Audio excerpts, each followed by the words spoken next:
Welcome to the Basecamp Community Podcast, hosted by your head coaches, Tim Cusick and me, Namrita Brooke. We discuss timely topics that you can apply to get the most out of your training and learn to perform at your best.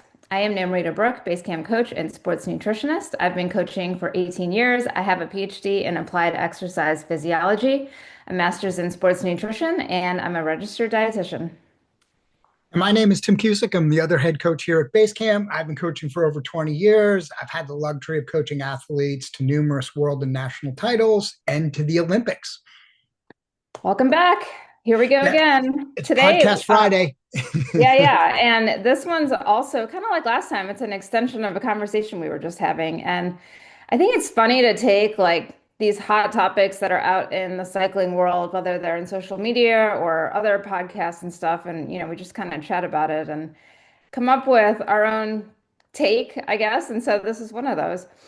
So today we're actually going to talk about an idea, let's say a headline that might split the audience. And some of the people listening will find it stressful, and then I think some people might find it relieving. But either way, I think it'll generate some clarity behind, the headlines that we're hearing. So it's the idea that there's two numbers everyone likes to focus on, cyclists like to focus on, and those are FTP, of course, and CTL, of course. But the idea that they're not the only things that we should be focusing on, at least at certain points in your season. So yes, they are a major focus for a reason. We're going to kind of unpack that. But I think the key in what we're going to be talking about is not should you or should you focus on them. But one, they're not the only metrics, and that makes sense. But also, when are they more of a focus? When should they be more of a focus? And when is it time to let go and maybe think about some other things that drive our improvement in performance? Yeah, and it's just in continuing to frame that picture because it was the discussion you or I were having. We have seen this really for years, and it surprises us that it still is prevalent with access to good information. These are metrics, FTP and chronic training load or CTL in a performance management chart. They're metrics of measurement, they're quantification of something.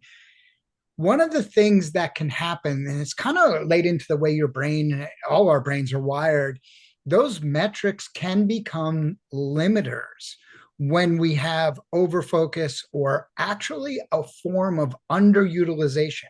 And what I mean by underutilization is if we don't understand the role they play and where they fit into things, we might actually be like, wow, that's everything. That's all I should be looking at. And it limits us. And this dialogue goes on all the time. We see it in social media all the time. Rita and I will talk about it frequently because we see FTP is dead, CTL doesn't work, FTP is, king or queen, and all these things that happen. Let's try to put it a little bit more in the right spot. Like, how does these things work, and how do you not let them become a limiter to you? Mm. Yeah, so most things come back to the idea of like they're relevant at some point. So we talk about this time continuum. So let's talk about periodization just to back it up. And we discuss our at base camp, periodization in terms of like a general train phase and then a transition to a perform phase where then you start competing. So talk us through that first part, the train phase, because it is, especially, when we were going through our 16-week foundation program, we are focused on FTP. We do, FTP testing. We are anchoring some zones based on FTP. So let's talk about where FTP and basically, those two metrics, CTL, kind of fit in that train phase. So, and this really is the core of the conversation. So, just for all the listeners out there, Basecamp, Namrita, and I have a philosophy about how to do this. This is an opinion. It's an opinion based on a lot of science and a lot of years of experience. But understand this is how we approach it. You should think about things, figure out how it fits within your own training, and kind of formulate your own thoughts on this. Critical thinking here is so important. But some background. First off, let's just say FTP, functional threshold power, is simply an estimate of a key metabolic marker. And it really is a transition from you know, the byproducts of what you're producing from energy from when you can resist fatigue for a long time or when you can't, right? Let's keep it that simple. And it's an estimate based in power and watts. CTL, or chronic training load, is a quantitative rating, a scoring of your cumulative training load. It does not take into account content or other things. It's just a training load factor. So to understand these two, like we need to understand one caveat for each. Functional threshold power does not define people, regardless of how we're going to talk about use those tools. And it's become the definition of us as cyclists way too much. You are not FTP testing or FTP scoring or broadcasting your FTP is not pass fail. It's a Mhm. point in time on a continuum that represents your metabolic fitness. That's all it really is. All right, put that off to the side. Chronic training load is not fitness. I know Training Peaks has named that, and I understand why, and I actually would call it fitness myself, but I would put in the appropriate caveat. It is correlated to your fitness, but here's the difference. If you're gaining or losing CTL, but if you're gaining chronic training load in a well designed training program, there is a higher correlation to fitness and or capacity, which we're going to talk about in a moment. So if you're executing a well-designed training system and program over time and your chronic training load is growing, that probably directly, or I wouldn't say directly, but pretty closely will be a pretty good score of your fitness. Now, if you're following poorly designed training, whether you're designing it yourself, your coach is designing it, your AI coaching, whatever, that correlation becomes more random. I don't want to say right or wrong. It just is. Maybe it's right or maybe it's really wrong, but the extreme range that correlation can vary. You have more standard deviations from the correlation you're looking for. I'm executing more training load, I'm accumulating training load, and I'm getting fitter. Well executed training, closer correlation.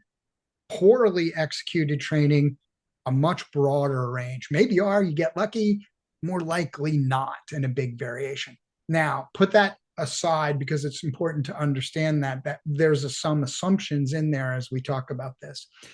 We here at Basecamp break down periodization into two simple processes because we just feel simple is more effective.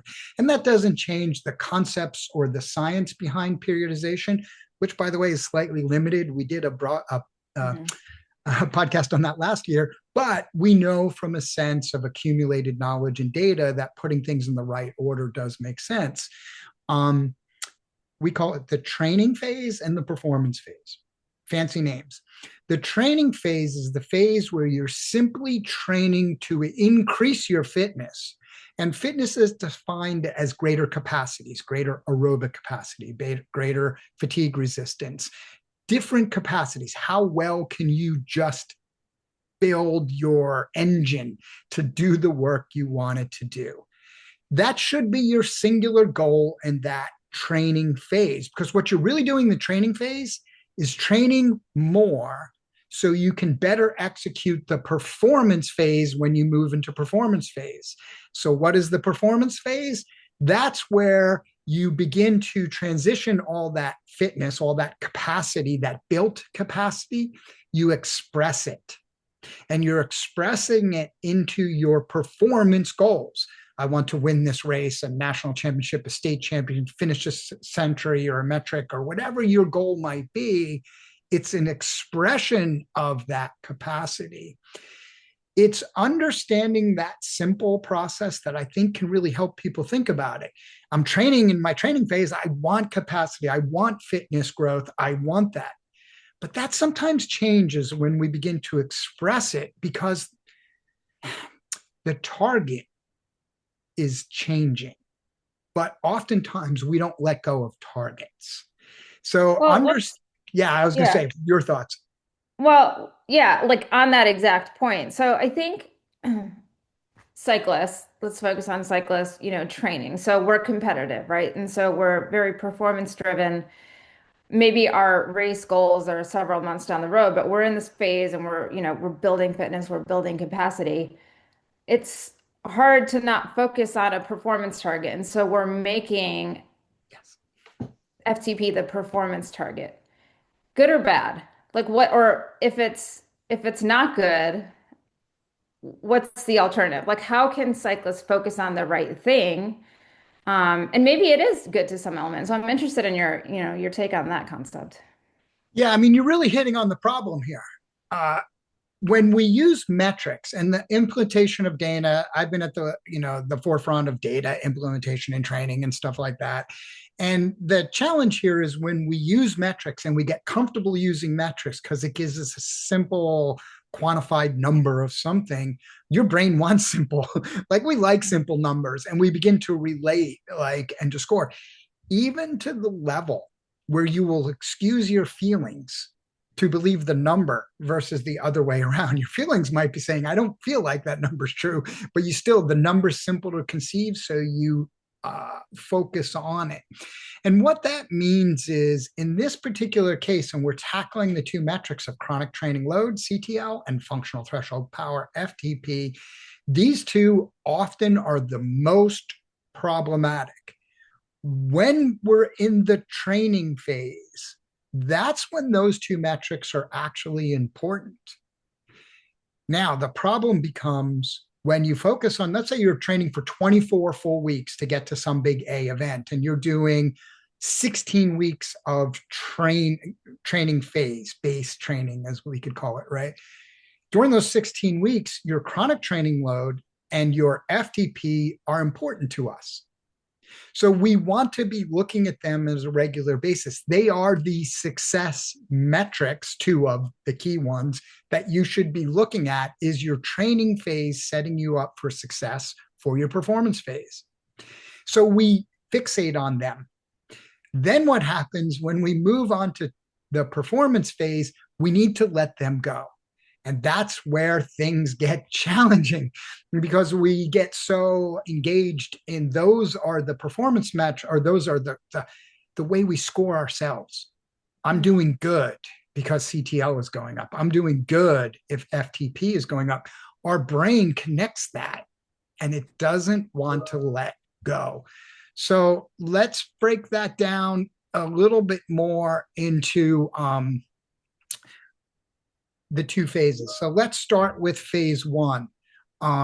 Phase one is really this train phase. And the goal of that training phase, as I said, is to train more in the performance phase or better in the performance phase. And your goal is to raise physiological capacities. FTP in that physiological capacity plays the role of us understanding our metabolic fitness. That's it. It doesn't define you. It's not pass fail. It just tells you a key marker that we can understand your, and even fitness isn't quite the right word, where you're at in the metabolic continuum might be a better word. And why is it important to us? It gives us insight to training intensity impact, which we tend to call training zones. And most people listening will say, well, yes, we use FTP, we set generalized training zones off of that so we can prescribe workouts. More importantly, FTP gives us a good metabolic anchor into reviewing the actual workout and ensuring or improving upon the work done in specific intensity ranges that are meant to have specific impacts on your philosophy. FTP sets the description of your training more than it sets the prescription of your training. And that's the role it plays. So in this phase, while we're building capacity, which metabolic fitness, I wouldn't say capacity there, we're talking about versatility and fitness, plays a role, we need to measure FTP on some regular basis so we can look at, review, improve, prescribe the training that you're doing. So, Namrata, anything to add on FTP before I do CTL? Yeah, well, just kind of the idea that like, okay, so even if we're in the training phase and going back to what I said earlier about like focusing on that, we're turning it into a performance metric. And I think the thing that has helped me and a lot of the athletes I know, who are in our program kind of let go of that is like you get to a point where you've been doing this long enough, or, you're kind of in that age range where it's going to be difficult to get those constant improvements in that one number, whether it's like, 1 watt per season or if it's 5 watts or 10 watts. But at some point, if you're that personality and you're still in the sport and you're still training and you still are paying a coach, to help you improve and perform better, you're looking for other signs, other metrics of improvement. And that's why I love, that the conversation has turned more to not what is your fresh FTP, but what's your durability, what's your repeatability. And then, when we get into the perform phase and talk more about that, like if that's your goal, to perform, we're going to see that, this number is not directly attached to that.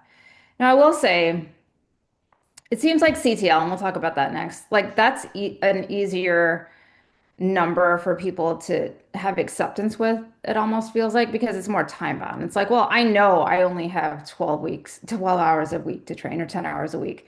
So my CTL is not going to be, 100 plus like it would be if I had more time. So that to me, it seems like people are kind of more okay with. They're like, yeah, this is what I have to work with and I want to maximize it. But for whatever reason, it seems like that FTP number is the the one that people have a harder time like not focusing so hard on and like defining Mhm. themselves by.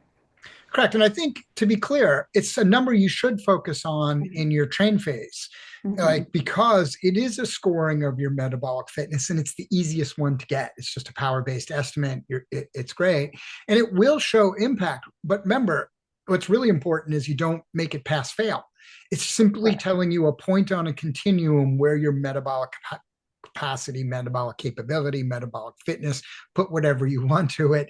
And it's just allowing your coach or yourself to better understand, are you executing workouts in intensity ranges that have a higher likelihood of impacting what you wanted to impact? That's the role it's Mhm. playing. That, though, then trickles down into the idea of chronic training load during this time period. During your train phase, during this base phase, you want to grow your chronic training load in a good pattern at a to the highest level possible for this phase. Now, I want to caution that doesn't mean you go out and suddenly go from training 5 hours a week to 35 hours a week. There's good patterns, there's a right way to do it. But during that phase, I will give you a connective point that will really work. Assuming you are executing a well designed training program, the change in CTL in your base training, and I shouldn't just say change because you could come off the couch, you could have been injured, but your CTL growth, the more growth you have in that phase, the more indicative or predictive it is to a bigger improvement. But again, Mhm. remember the caveat that you've done it right. So I'll Mhm. give you an example what I mean by this. Let's say you join like a winter program like ours, right? We have this discussion all the time in our winter program, and it's a challenge. It's limiting to sometimes. So let's say you're like, well, I have a 200-watt FTP now, and by the end of base training, I want a 250-watt FTP, and I've been training 6 to 8 hours a week to get where I am at, and my CTL is 45. If you want that, but you're not going to give more hours and your CTL might grow from 45 to 55, that's not enough change in training load to elicit the range of improvement. 20, well, I didn't do the math, 25% there, whatever, 50 points of FTP. That disconnect and is not, it probably isn't going to work. It's a 1 in a million chance, to be honest with you, because the amount of training you have, volume, which is well represented in CTL along with intensity, but the volume really is the key driver of change. So if you want that much change, you need to improve your CTL more. Mhm. So again, when we look at it, these roles that these two metrics play aren't quite the measurement of pass fail for you. They're helping us understand your point on a continuum.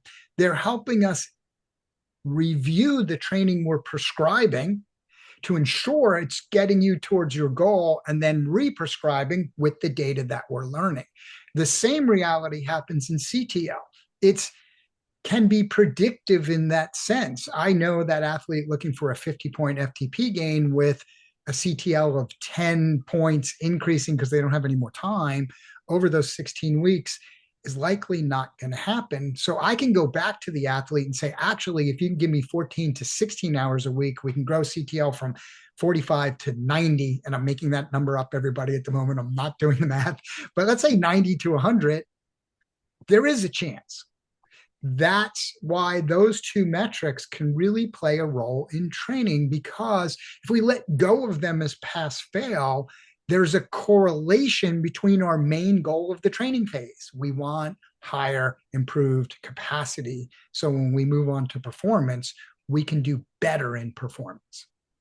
I love what you said earlier about, the difference maker is really, are you training randomly and just going out and doing things and watching these metrics, or are you on a good, structured progressive program? Because that's when the metrics are actually indicative and correlated to, the things that we care about, And like actual fitness. And so I think that is actually like such an important key. And it's the contents of that program too that are driving it. So yeah, you can have 15 hours a week and just go ride and see some improvement, but then really being intentional of the contents to drive the improvements in FTP. So, um, yeah, again, because those improvements and what's happening in the body to drive better performances later are important. and it drives why the dialogue around these two metrics particularly, and why they become so problematic. That's actually the problem. Like, so often we like the symptom is we overfocus on these metrics in the wrong way in the wrong times. The real problem is neither of them give you insight to the quality of the training program you're in.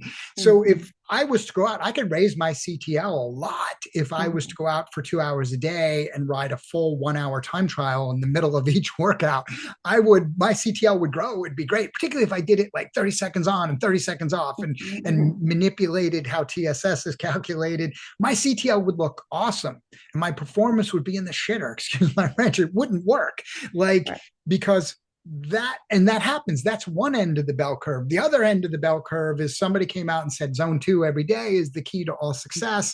People are riding in low zone 2, high zone 1, and they get, it doesn't work over time. You get a couple of gains, don't get me wrong, but you never really get faster or closer to your performance goals. There's an answer in between. So well-designed training is the platform that helps us understand these metrics. It's the fact that we see a fair amount, and this is our opinion, no offense against anything, poorly designed training or self-training, and then these metrics become the chase because you're Mhm. sensing, right? You as the athlete, you're sensing it doesn't feel right, but the numbers are saying it should. So you start chasing the number more instead of listening to your feelings and fixing the underlying problem. And that's, yeah, I mean, clearly, we are a coaching company and we strongly believe that having that like expert guidance and that objective point of view to help guide is important, because I think that's exactly the point. We get even ourselves, self-coaching ourselves sometimes, like we are biased and it's very hard to not focus on those things that, end up being the target, I guess, or our goal, our measurement early on, but then it turns into the limiter. Absolutely. And that is a significant problem in data training, which is great because we're not the only ones talking about how to fix it. So it's a good message to hear. Mhm. Mhm. But let's talk about the real problem. So let's say you can believe that you go through a great 16-week training program. You're like, okay, my capacities are growing. My aerobic capacity is better. My neuromuscular capacity is better. Let's call it metabolic capacity. I like versatility, performance, fitness, whatever is better. And all that's improved. And you've peaked that out. Like you've done 16 weeks of training and all those capacities are pretty high. Then a coach like us comes along and says, great, now that you've got comfortable tracking those and that approach for 16 weeks, we're going to change things up. And here's literally my blunt way of saying it, even though it's going to be overly black and white. The day you move into your performance training, which should be about 7, 8 weeks, 6 to 8 weeks, depends on how mature you are as an athlete before your big A event, um, those metrics no longer matter. And that's not totally true. You want to put them on the back burner. You want to keep an eye on them and be aware, but they should not be driving your training decisions. Or like, so that's about how far we are. We're going to Gravel Worlds. It's about 7 weeks away. I just looked at the calendar. It's coming. But it's like you kind of have to be like, okay, what's done is done. It's in the past. Like, maybe I had some things happen and yeah, I didn't quite get the 50-watt jump on my FTP that I wanted, a few months ago. But it's time to move on, right? And so that focus, whatever has happened, we kind of, and there's some level of maintenance, like you said. It's like not that it's not important, but moving on. Okay. No, and wow, what a great point. Thank you for saying that. And that often is the problem too, because let's say you've done your 16 weeks and you had this dream of a 50-watt FTP growth and you got 25. Hmm. Like once coming out of that training phase, I'll use the metric for you here and I'll help quantify it using the metrics we're talking about. I will tell you in 99 out of 100 cases, maybe 49 out of 50, your highest CTL and your highest FTP should basically be at the end of your training phase. Now, I'll put my flame retardant suit on because I know we're going to get some. So I'll let Namrita answer all the emails. But it really should be where those things are the highest because you've been focused on 16 weeks of building that, pushing things up below, building capacity, building that capability. When you move into the performance phase, one of the things that you can wrap your brain around and accept when you get there, you get there. What you've got is what you've got. You need to move on. You have 7 weeks to your big event. It's time to move on. Now, you have to let go because you're going to need to spend down some of that chronic training load. You're going to need to spend down some of that FTP in the name of performing better. Like, pause the podcast, go back, listen to what I just said again, because I will tell you right now, there is generally, let's assume you have a pretty good season, there's a high level of truth in that. And I've observed it over hundreds of athletes for over 20 years. That's the true ticket to performance.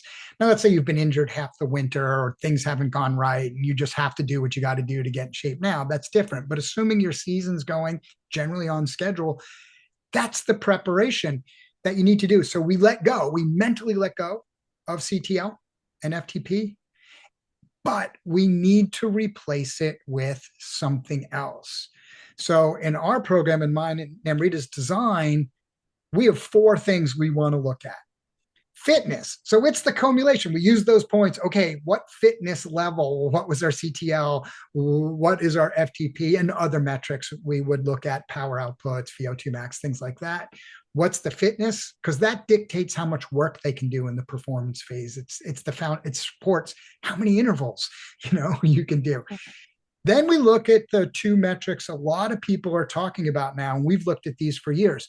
Durability, your ability to resist fatigue over time and still perform, and repeatability, your ability to go hard, recover quickly, go hard, recover quickly, and then repeat that and repeat that and repeat that and repeat that throughout the race.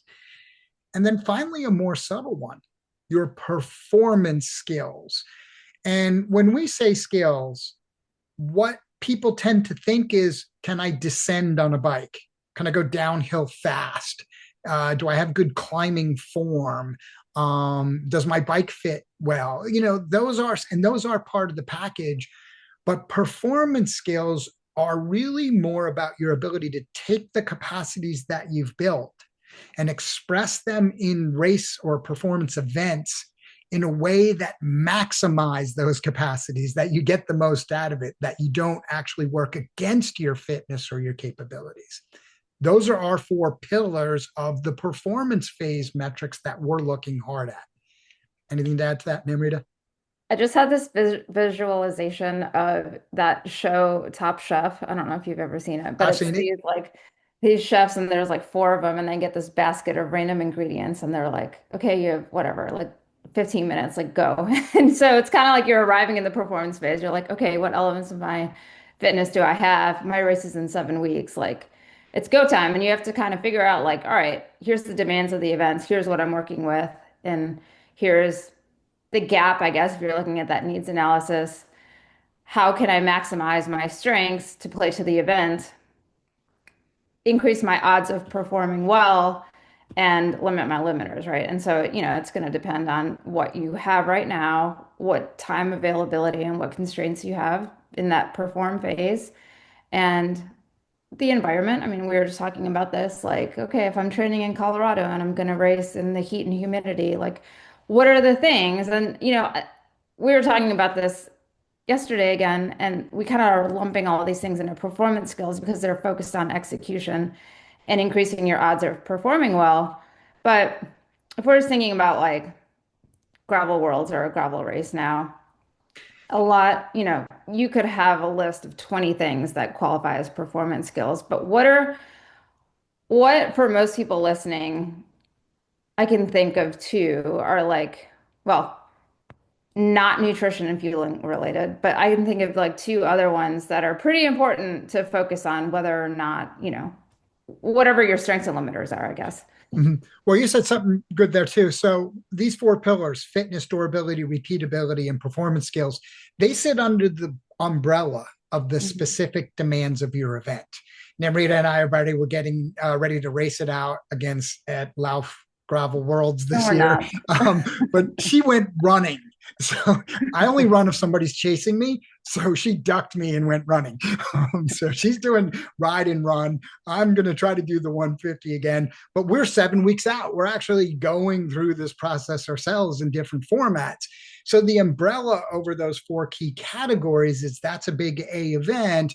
What are the demands? What are the power output demands? What are the performance output demands? What are the pacing demands? That overarching umbrella sits above. That's the roof sitting on top those four pillars of what we're going to measure in that ability because we're talking about performance. We want to go there and do well. um, to me, when we look at those, fitness we understand because you banked it. You're actually going to be spending it down. That's why I want you to let go of CTL and FTP at this stage. Put them in the back burner. um, we're going to focus on those specific demands and under the umbrella. We want to build, in this particular case, because it's a good example, durability, repeatability, and performance skills. So when we narrow down, there's two that really matter to me and I'm going to kind of relate it more about this event, which really helps us explain it. Durability is number one. The way I figure out durability, I'll do this publicly. Like I'll put pressure on myself. Last year, I think I was like 9 hours and 25 minutes. And this year, I want to go under 9. So I have to back calculate my pace. What kind of watts will that cost me? Can I improve my aerodynamics or any other mechanical efficiency to knock a couple of watts off that demand? And then be like, here's what I have to be able to do. Now, can I do that in the first hour and the last hour? Like that is the beginning process of understanding durability. It's an oversimplification. How to get there is very complex, but that's a planning thing. I'm thinking about success in um, Laugh Gravel Worlds. But the other one is really more hidden. And it's funny, and I'm interested in Emery's take, then I can give you my why. The performance scale itself, which I just see, and it's like, man, we need to surface and talk about this more, is the concept of pacing, or even more specifically, dynamic pacing. And Mhm. what I mean is pacing to the energy output that maximizes your power. So when I say power, people are like, well, wait a minute. What do you mean maximizes? Power is a measurement of time over distance, everybody. A watt is a measure of energy, like how hard, how fast you're pedaling. Power is time over distance. So when I think about that, why am I in this race? I want to get from point A to point B as quickly as possible, finish, start line to finish line, right? To do that, I need to understand and get disciplined about pacing at the maximum quality pace that I can execute in a race. Now, in racing, sometimes that's dynamic and sometimes it's static. Mhm. If you're doing a time trial, it's static. There's really no time trials in gravel. So we're talking about a gravel event. It's dynamic because you might choose to go a little harder in the front to keep up in the beginning to keep up with certain groups. You might choose to, you see a group up the road and put out some harder effort to try to catch them. So there's also a dynamic nature. But, and I'll say this end in mind, then turn it over. The reason this is so important, I rarely ever talk to people who are like, wow, I failed at today's race because I just didn't repeat enough. Mhm. And even they might say durable, but they really don't mean durable. I see tons of athletes when I speak. I started too hard.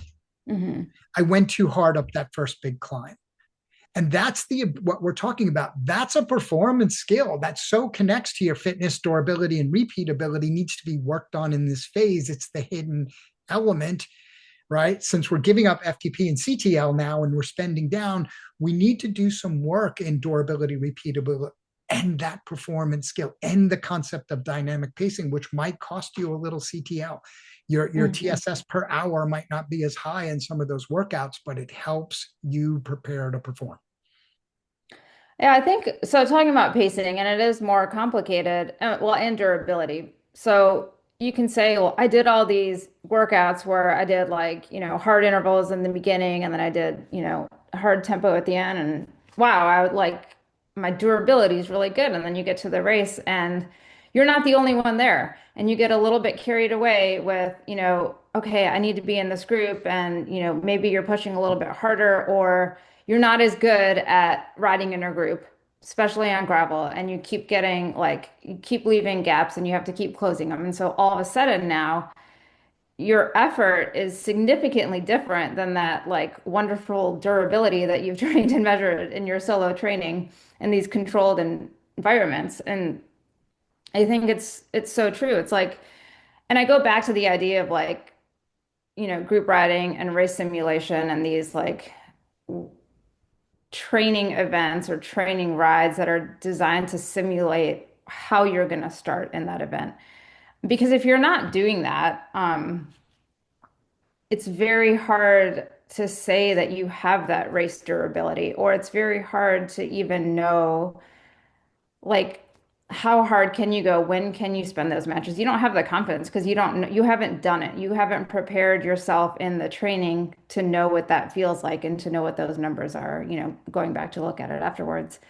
And if you haven't, then you don't really know what you're working with, right? And so until you make the mistake, and that's why we hear it so many times, it's like, oh, I just went too hard. It's not that you weren't durable, it's that you weren't you didn't manage the efforts as well as you could have. But then, I mean, I'll go to my second one. So it is sort of pacing. It's also like good decision making. And so the more tired you get, sometimes the worse your decision making is. And if you can work on that as a skill as a racer in training in that perform phase, it's not that it has to be catastrophic if you spent too many matches early or you went a little harder than planned. It might have been the right decision if you can manage that fatigue with good decision making afterwards. So like yes, you put out a bunch of effort to reach this group. Okay, now what? Now you can't just like hang on and like stop eating and drinking and like take too many pulls in that group or whatever. It's like it's a series of making good decisions throughout the race, I guess. And fatigue is part of it. You kind of have to just acknowledge that. Um, and but how do you manage it? And I think that's a performance skill. Couldn't agree more. I have the luxury of coaching Rebecca Rush, who has done a couple of ultra events and stuff like that. And I always say, like, one of her amazing skills, she can be 30 hours without sleep and Mhm. already 1,000 TSS in the bank, or 1,200 TSS in the bank, and still be making good navigation decisions, good taking care of herself decisions. And it is probably throughout her whole career has been part of her difference maker in her performance capacity. So that decision making under fatigue, I know that's like one of my challenges. Like I will make bad decisions in my own as an athlete in racing under fatigue because I almost get too like, we're just going to get it. Right. And sometimes that, as you get tired becomes unrealistic. Which you can get away with in a short race. I mean, of course, Yep. like I've done that too, especially in like cross country mountain bike races or whatever. But like if you're going to a race that's 5 to 9 hours long, you can't get away with it. Yep. Correct. And that's why the pacing is dynamic. It's different. Mhm. Let's give it a concept idea here, though. So we have our four pillars: fitness, durability, repeatability, and performance skills. So in our train phase, we're measuring CTL and FTP, and they're quantitative and they're measurable and they're easy to follow in that sense. So we love them. But now at the end of the train phase, that's your fitness. But now we left that behind. How do we score the other three? Mhm. Durability, repeatability, performance skills. I'm going to give you a loose, tight way to do this. And it's based on a quote from Dr. Andy Coggan. Training is testing and testing is training. Training is testing and testing is training. So you want to measure your durability. You should have workouts that demonstrate and build durability in the same workout. I'll give you an example. Like I like parabolic work. So I'll give you an example workout that I might use for this 150. I might 150 miles at Lauf Gravel World. I would use this. Let's say I'm going to go out for a 4 hour mid-length ride. Like I need a couple longer rides than that to get ready for 150, but a 4 hours where I'll do some intensity and do some overwork in there. I might start out with an hour of tempo, ride 2 hours in the middle at endurance, and then finish with an hour of tempo. That might be overzealous to where I'm at right now, but maybe I'll do 45 minutes This of is tempo. why I'm not doing the 150. Right? Because that's that hour. How did those two tempo hours go? Was I able to put out the same power for the same feeling for the same relationship to heart rate in that first tempo hour as the last tempo hour? If I feel good and I'm generally hitting power numbers, my durability is probably pretty good. And I should increase the load or say, hey, it's as good as it's going to get. I'm ready to race. But that's what I mean by there isn't a hard quantitative there. There is simply your ability to say, um, this feels good. It feels right. But that's why training is testing and testing is training. Just validate self. Make sure your training formats, and again, that's a parabolic. You could do it just by finishing with a 45-minute to an hour of tempo and be like, okay, I was able to do that after a 4 hour, a 3 hour endurance ride or a 5 hour endurance ride, whatever your long event is. That validates durability, and just do it more than once. Yeah. What and another reason I love parabolic workouts too is because, going back and putting my sports nutritionist hat on, it forces you to nail your fueling plan because Yes. you won't know if you do like an excellent 1 hour tempo early. You won't know if your fueling plan works because you don't have a harder effort later. You can slack off and finish the ride easier than you started. But if you're forced to perform or like, do a hard effort later, you have to have that dialed. And again, going into the race, like that is a key process goal to performing. Agreed. The same idea. Let's go this for repeatability. There Mhm. are, again, testing is training, training is testing.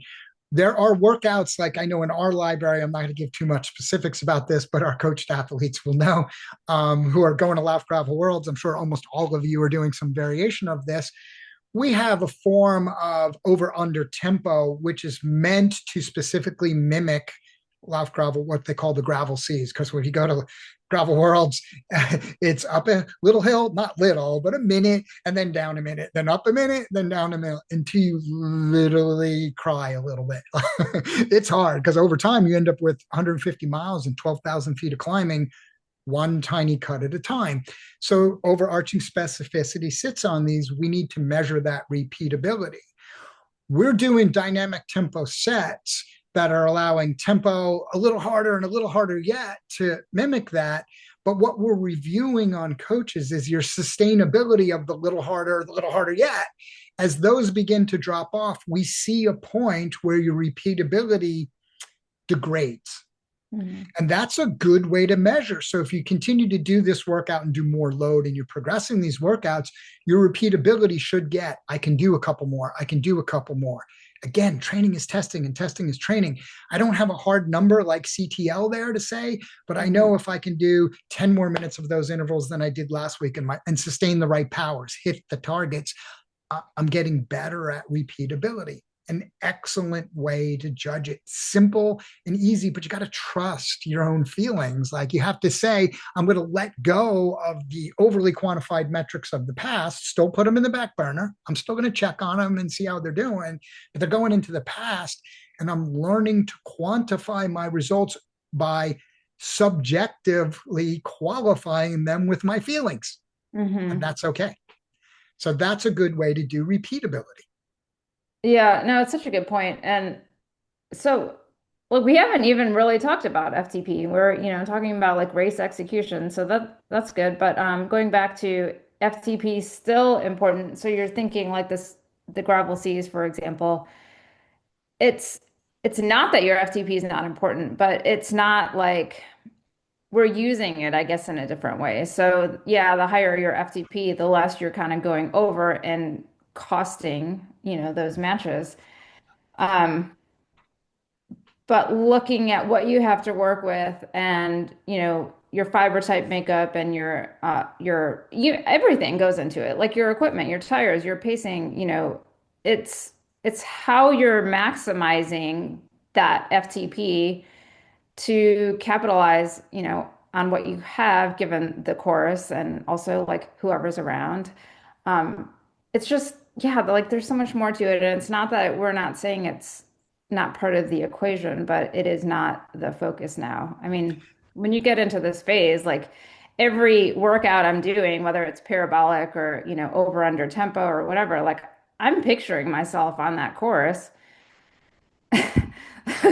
long straight roads that go up and down. But yeah, like I'm thinking, how many times can I do this? Or, how can I finish this workout um, feeling better than the last time I did it? Or how quickly can I get from A to B? And like there are all these things that I'm thinking about, which when I'm doing an FTP test, which I haven't done one in a really long time, but like those are not things I'm thinking about. I'm thinking about like one horrible thing.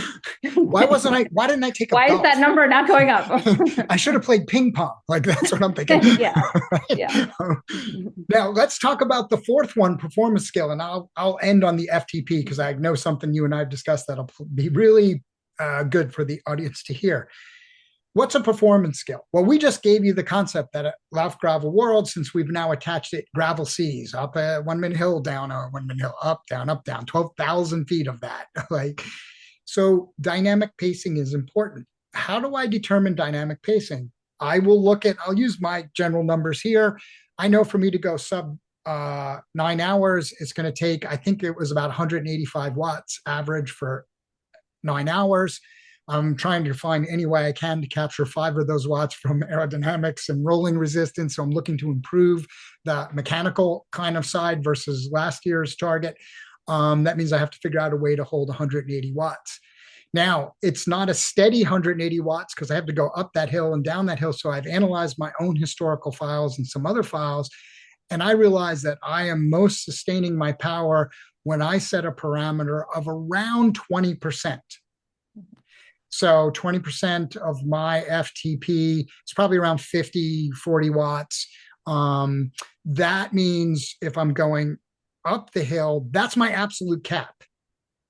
And then I'm going to try to use the downhill. I want to keep pedaling. I need to stay on the dynamic pace to give like half of that back. So if I go up the hill 30 watts higher than my target, I want to come down 15 watts easier. Why? Because if I'm going to hit the average, it's taken me twice as long, remember math, to get up the hill.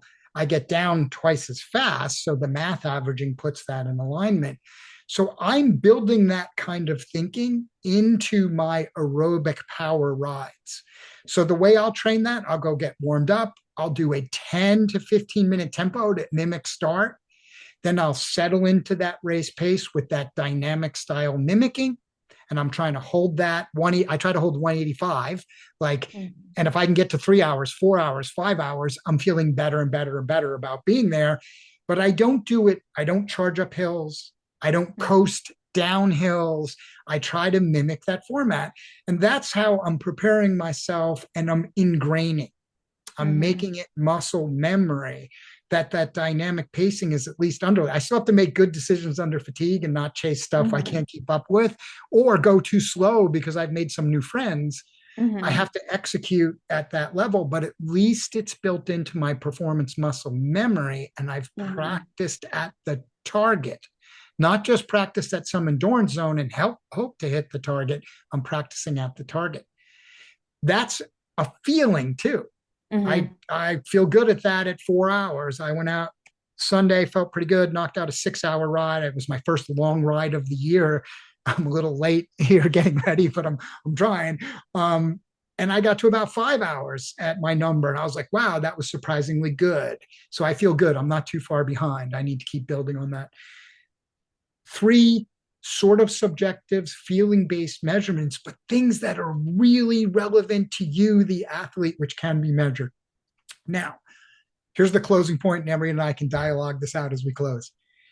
If you did everything I just said, listen to your body and built durability through some of the workouts we just said, and listen to your body and built repeatability through some of the workouts we just said, and built that dynamic pacing muscle memory I just said, your FTP will go down, and I doubt your CTL will go up. It'll likely also go down. Not hugely. It'll go down 5%, pick a number, 10 watts, but it's not going to go forward because the cost of focusing on that specificity for that type of event is you're spending your training dollars in other areas and everything has a cost and a benefit. The benefit is I'll perform better at Mhm. Lauf Gravel Worlds. The cost is my FTP looks a little lower. Mhm. So I'm going to say that again. The benefit is I'll perform better at Lauf Gravel Worlds. The cost is my FTP goes down. So which one do I really want? Mhm. I want to perform better. I really don't care. I'm not going to show up at the finish line and show my modeled FTP to the judge, and they're going to be like, "Hey, you're in 17th place." Like it doesn't work Mhm. that way. I've Mhm. got to get there. So it's performance metrics, performance measurements that drive the performance training phase. Your FTP will likely go down. Hard stop. You have read points on that? I mean, no, I think that is so important for people to hear and understand. And I think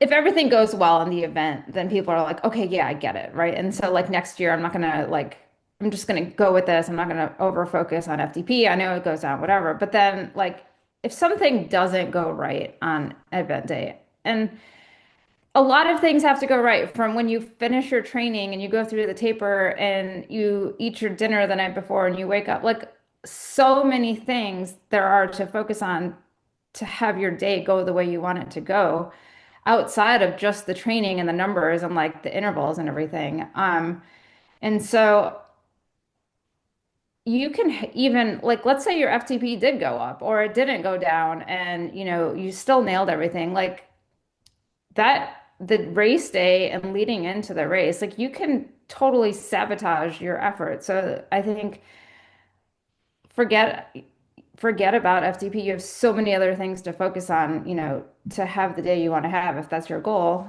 performing. So I guess I don't really know what my point is other than like focus on the right things and guide your energy and your mental energy and your emotional energy, to the right things. Find what those performance skills or aspects of performing are most impactful for you and your physiology and your competitive goals, your race duration. I mean, I'm doing the 75, not the 150. So like the things I need to be prepared for are slightly different, even on the same course with the same gravel seas.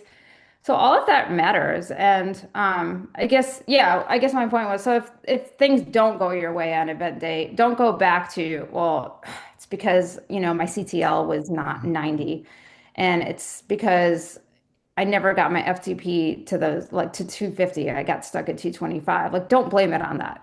It's likely Right. something different. Because that's where you make the mistake because Yeah. the metric is limiting you. And that's what we're Yeah. saying. Don't let it limit you. But then you go back and you review performance within the metrics that are easy for your brain to score. And you might Mhm. miss the actual Mhm. things that negatively impacted your performance, where that CTL and FTP might have had no real impact. Like, don't get me wrong, you miss half your Yeah. training and Yeah. your Yeah. CTL is 40, you got a problem, but you already knew Mhm. that going in, right? If you try to measure on those same metrics that maybe you're struggling to let go of, you will incorrectly diagnose your performance and you'll actually limit your improvement for future years or future race performance. Mhm. So for me in closing, like the lesson to take away, don't let any key metrics. We talked about chronic training load and functional threshold power. They are tools. And like any good tools, they should empower you to do some jobs better, but that might not be the right tool for every job. I have a toolbox that has a hammer and a screwdriver. I screw in the screws with the screwdriver and I hammer in the nails with the hammer. Don't get me wrong, we cheater occasionally, but that's pretty much what you're doing. Metrics and all these scoreable metrics, they tend to get applied across everything because we relate it. When do you use those tools are so crucial. The messaging out on the internet now is FTP is dead and CTL isn't fitness and all that other stuff. Yeah, there's truth to that, but they're usable. All models are wrong, some are useful, right? These are useful things when you put them in the right context, A, and then B, don't get addicted to them in a way that limits your performance. Our recommendation, our system, CTL and FTP are important metrics in the train phase. We focus on it in our winter base camp program. We focus on it in our base or winter training with our athletes. But when you move out of that, we focus on performance as the driver and being able to look more at the subjective and preparation data under the specific demands of what you're trying to accomplish. To us, that's a better system. Mhm. Awesome. That's so good. I have nothing to add. But other than, I think this might be one of my favorite episodes that we've done. So thanks. Woohoo! Yeah. it was between the two of us, we've had about 8 espressos in the hour before we started. So we were ready. Yeah. Yeah. Yeah. Well, awesome. Thanks, Tim. And thanks everyone for listening. For more coaching content and information on all our coaching programs, including our expert guided one-on-one coaching, visit us at joinbasecamp.com. Our mission at Basecamp is to empower and educate you, the athlete, and to provide a training and learning community for the seasoned racer and newer rider alike. For more content like this, sign up for our monthly newsletter with free training, nutrition, and strength, and mental performance tips at joinbasecamp.com. Thanks, and we'll see you next time. Thanks, everybody.